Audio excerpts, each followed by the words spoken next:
Hello everyone, and welcome. This deep dive is all about current practices and perceived benefits of continuous professional development among early grade head teachers in Adentan Municipality, Ghana. The YouTube channel is at Stanza. Like, follow and share this link for more educational content. Welcome back, everyone. Today we are taking a deep dive into something absolutely vital for education. We're looking at continuous professional development, or CPD. Specifically, how it's actually working or maybe not working for early grade head teachers. We're zoning in on the Adentan Municipality in Ghana. Yeah, this is really foundational stuff. The research we've looked at gives us a close-up view of the leaders managing the very start of a child's school journey. And that start is so critical, isn't it? Absolutely. If these early grade leaders are thriving, supported, growing, well, that sets a positive tone for the entire system that follows. So our mission today is to really pull out the key findings.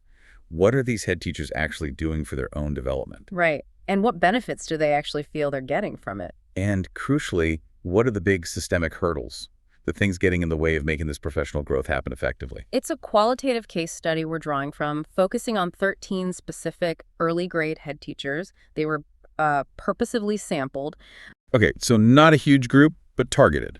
What do we know about them? Well, first off, they're impressive. These aren't rookies. The majority, about 69%, were female. Okay. And most were in that mid-career bracket, 41 to 50 years old. Experienced leaders. And their qualifications. That's the really striking part. Highly educated, most held postgraduate diplomas or even master's degrees. Wow. So they've already put a lot of personal effort into their own education and careers. Exactly. They bring significant expertise to the table already.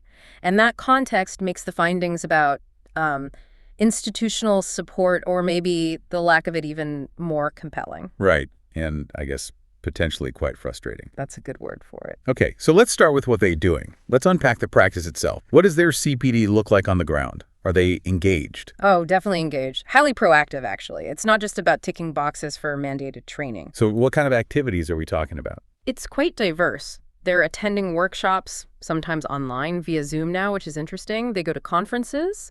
Many are pursuing further studies, like those higher degrees we mentioned.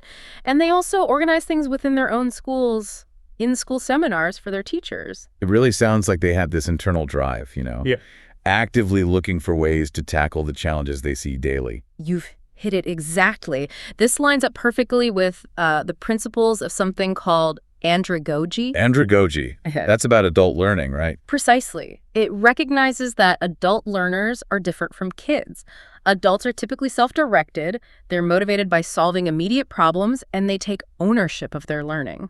So when you see these experienced head teachers, maybe using their own time, maybe even their own money, To get a master's or attend a workshop. that's andragogy in action. They're taking charge. Textbook definition.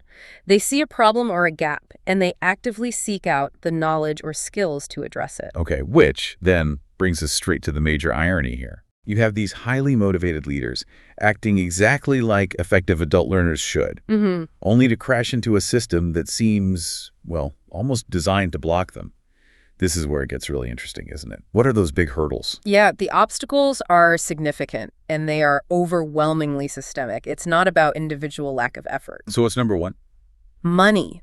Financial constraints are the primary barrier mentioned again and again. How so? The costs associated with CPD, things like travel, any materials needed, fees for external trainers or providers often fall on the head teachers themselves. They have to self-fund. Hold on. So you have these qualified, experienced leaders basically paying out of pocket for training that ultimately benefits the public school system. That's what the research indicates. Yes, they're investing their personal capital. That just seems fundamentally unfair. If CPD is truly essential, making leaders subsidize it feels unsustainable. It raises huge equity questions, absolutely. And it definitely impacts long-term motivation and commitment. Okay, so finance is massive. What else? The logistics sounded pretty bad, too. They were. Access issues were kind of twofold. First, just not enough relevant initiatives available generally. Right. But maybe the most baffling finding, honestly, was the untimely information. What do you mean? Head teachers reported finding out about important workshops or programs after they had already happened. The details just didn't reach them in time. That's That's not just a slip-up. That sounds like a complete failure of communication. How can you possibly plan for development if you hear about it afterwards? It's incredibly demoralizing, as you can imagine, and then pile on top of that the sheer workload. Ah, yes, the day-to-day pressures. Exactly. Heavy administrative duties were cited, things like spending a huge amount of time vetting every single teacher lesson note before it's used. Checking every plan. That must take ages. It severely limits any time they might have for external professional development. So if you're drowning in admin, you have to pay for training yourself, and you find out about it too late anyway. I can see how you might start thinking negatively about CPD. And that perception did come through in the research. Some head teachers actually describe CPD as time wastage. Ouch. Yeah. It signals a real disconnect between the pressures they're under and whether the available CPD feels genuinely useful or relevant to their immediate needs. It suggests the training often isn't specific enough. Okay, so that leads us perfectly into what they do want. They're saying, we need help, but we need this specific help. What were the key areas they identified? There were 3 really critical needs that came up consistently. They reflect the changing landscape of education, really. Need number 1. Curriculum focus. Okay. Ghana rolled out a new standards-based curriculum. Right, moving away from the old model. Exactly. Many head teachers were used to the older objective-based approach. This new way requires a different mindset focusing on what students need to demonstrate, not just what the teacher covers. It's a big shift. So they need targeted training just to understand and lead that transition. Precisely. Deep, specific training on the nuances of the standards-based approach. Makes sense. Okay, need number 2 sounds very 21st century. Definitely. ICT integration. Information and communication technology. This was a major, consistent struggle. What kind of struggles? Like high-level stuff? Actually, often quite practical, foundational things. They needed help using ICT effectively day to day. For example? Well, things ranging from basic admin tasks like using Microsoft Excel properly for doing the school-based assessments, the SBAs. Okay, data management. All the way to instructional uses, like feeling confident using PowerPoint to make lessons more engaging, or even just efficiently finding and downloading useful resources from the internet. That really highlights a resource gap, doesn't it? It's not just about having computers, it's about knowing how to leverage them. Exactly. The desire is there, but the skills and maybe even the access are lacking. And the third need. This one shifts gears a bit. It does. It moves beyond just academics and admin. It's about social and emotional learning, SEL. Ah, SEL. That's become huge in education globally.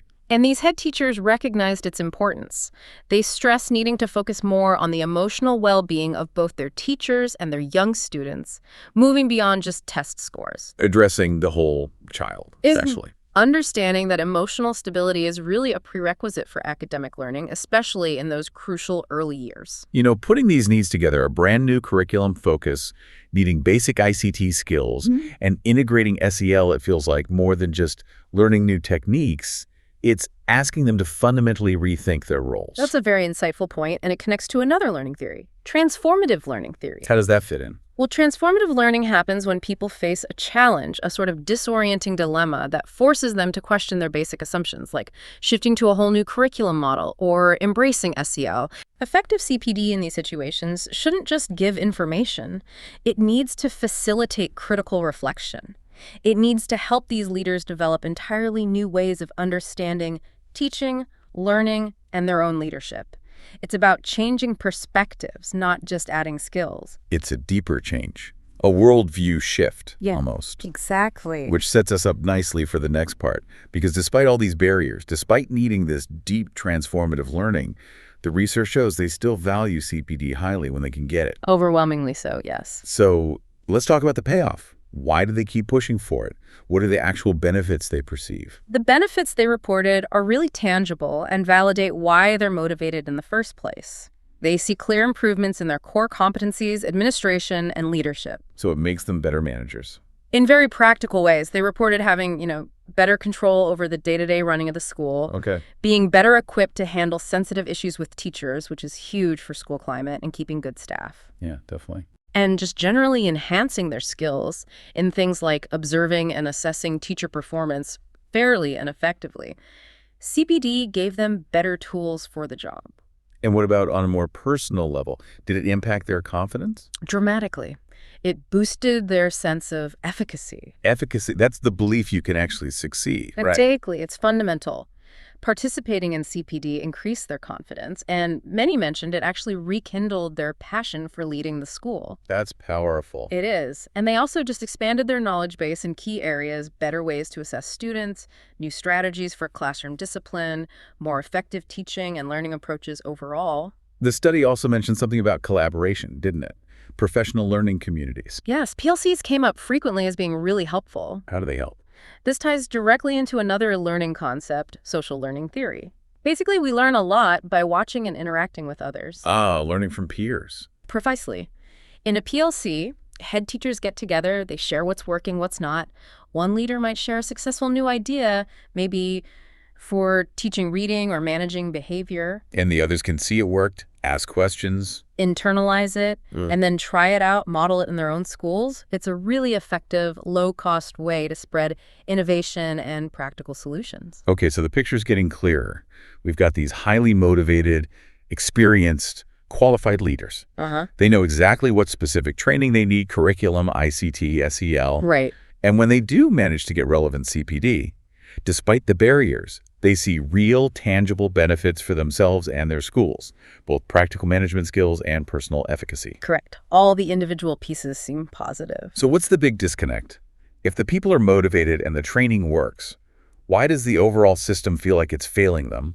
What's the core contradiction here? The core contradiction, it's really the ultimate systemic breakdown, the biggest finding in the study, I'd say. It's the significant disconnect between doing all the CPD work and actually advancing in their careers. Wait, really? All that effort, workshops, degrees, PLCs, it doesn't count towards promotion? Largely, no. Promotions were primarily based on performance in separate mandatory examinations, not on a portfolio of continuous professional development activities. But what about those further studies, the master's degrees they were pursuing? Okay, yes, those were sometimes considered for promotion. But here's the kicker. Those studies were almost never funded by the Ghana Education Service or the governing institution. So the only CPD that reliably counts for promotion is the kind they have to pay for entirely themselves. That seems to be the situation described. The system values the credential, but doesn't support the process of obtaining it, nor does it value other forms of ongoing professional learning in the same way for advancement. That sends a completely contradictory message, doesn't it? Get better, improve your skills. But we won't help you pay for it, and most of your efforts won't actually help you get promoted unless you pass this specific exam. It completely undermines the whole endeavor. It goes right back to violating those andragogy principles we talked about. How so? Adult learners need to see clear benefits. That includes intrinsic satisfaction, sure, but also extrinsic factors, matter recognition, better pay, career growth. Right, the rewards. If those tangible career rewards are missing or only linked to self-funded degrees or exams, then CPD risks becoming just an expensive, time-consuming hobby for the most dedicated.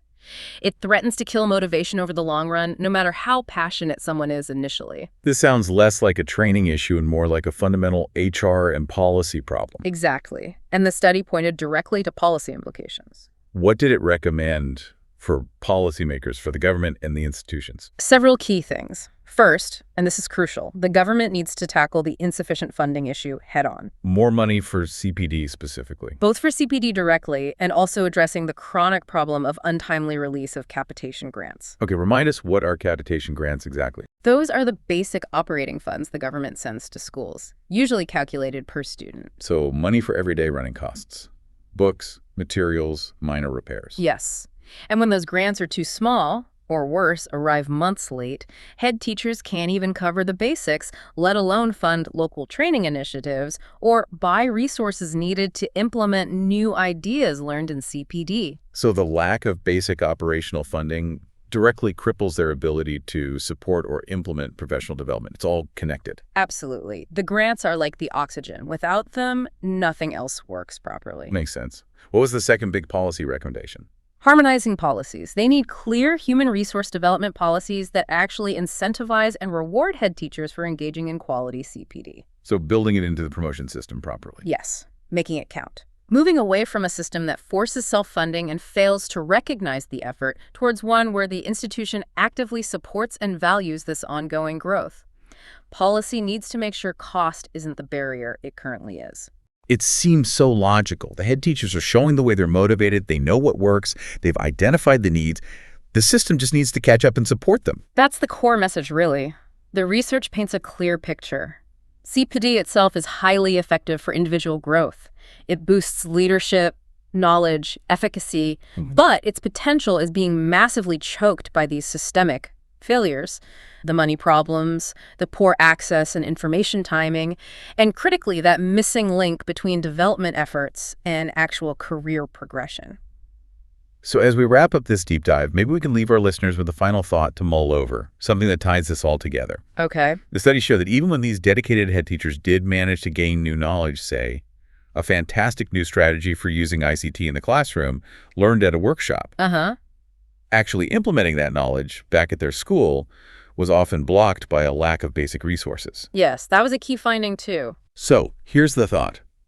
If the system trains people on new, innovative practices, but then fails to provide the necessary materials support the computers for the ICT lesson, the specific books or materials for the new curriculum, does that newly acquired knowledge end up being empowering? Or does it just become a source of deep frustration? That's a powerful question. It really underscores that CPD can't exist in a vacuum. You can give someone the best training in the world. Right. But if they return to an environment where they simply cannot implement what they've learned because the basic tools are missing, that knowledge might feel more like a burden than a benefit. It highlights the absolute necessity of aligning professional development with tangible, on-the-ground resources and support. Policy has to connect the training to the reality of the classroom. Precisely. Knowledge acquisition needs to go hand in hand with material support for it to translate into real change. A really crucial and maybe sobering point to end on. Thank you so much for walking us through this research today. It sheds vital light on the realities of educational leadership development. My pleasure. It's critical work. And hopefully, understanding these challenges helps all of us advocate for the kind of systemic changes these dedicated leaders clearly need and deserve.